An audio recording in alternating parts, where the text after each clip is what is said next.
Hi, this is Sarah from The Savvy Professor, and in today's video, we'll discuss how to fix the Samsung washing machine AE6 error code.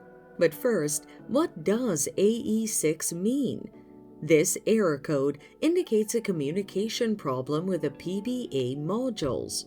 The following are some of the causes of this error: a faulty PBA module, a voltage fluctuation, or faulty wiring. Now, let's look at the best solutions to fix the error. Inspect the PBA module.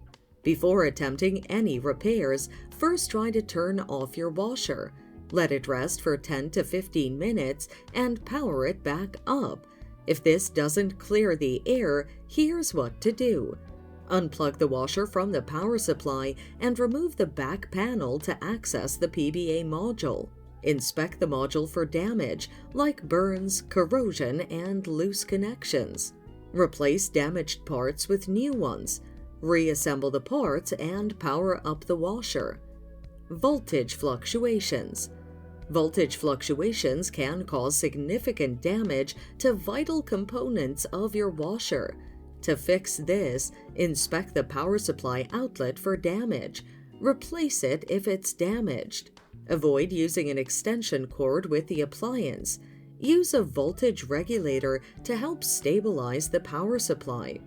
For faulty wiring, unplug the washer from the socket and remove the back and front panels to access the control unit and PBA module. Inspect the wiring connection between the two modules. Check for loose, frayed, corroded, or worn-out wires. Replace the damaged wires and reassemble the washer and power it back up. If the machine is still not working, contact a professional for further guidance. And that's it. Thanks for watching. Till next time.